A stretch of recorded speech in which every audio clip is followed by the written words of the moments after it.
kañ nañ nommé président tey jii cour d'appel. Amady Diouf. moo newoon procureur de la république. awa mu ngi koy fàttali.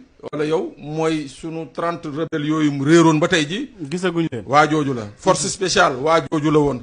yeneen ak yeneen moom la woon 15 minutes. donc waa jooju nañu jël tey mu nekk président cour d'appel. mais président cour d'appel gars yi lu ñuy fàtte mooy en même temps mooy président commission nationale de recensement des votes. c'est-à-dire votu Sénégal yëpp. en cas de litige moom mooy àtte. moom la muy benn. ñaar fii ñu naan procureur général Ibrahima Bakhoum 2006 dans l'affaire de la corruption au niveau de la magistrature moom Bamba Niang procureur général Aminata Mbaye Yabal Sall greffier bokk nañu ci ñi nga xam ne ñooñ nañu suspendroon interdire leen de juridiction maanaam ñi tere leen ñu téyeeti juridiction benn ngoog. lu ñu leen doon tuumal wàllum corruption. Ibrahima Bakhoum boobu lañu jëloon affecté ko ci juridiction bu existé wul à Ziguinchor. d'accord pour sanctionner ko moom laa doon wax sànq. dégg nga. mu ngi noonu.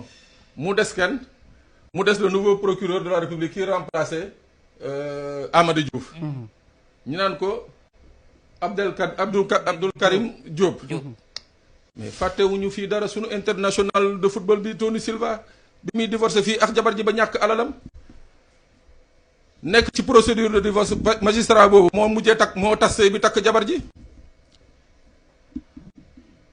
Pape Sané li ngay wax nii comme ay film ci man. moo tax ma doon wax enquête de moralité yëpp dama junj. ma ne kii remplacé Amadou Diouf nii procureur de la République de Dakar Tony Silva bi muy xaw ma divorcé ak Aïda Ba. oui. waa jooju moom la Tony Silva jàpp ni que moo koy atte ñàkkal.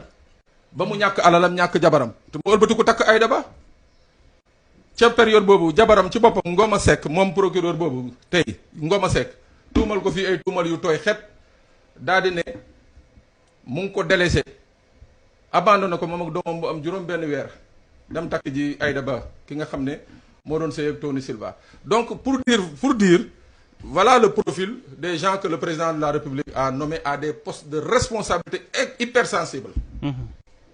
waaw kon nag man sama wàllu bopp man dama ci am njaxare damay am xel bu tey c'est-à-dire comme beaucoup de gens damay xalaat rek c'est des gens yi nga xam ne des hommes de main pour bu subaa lu ñu leen sant ñu def ko.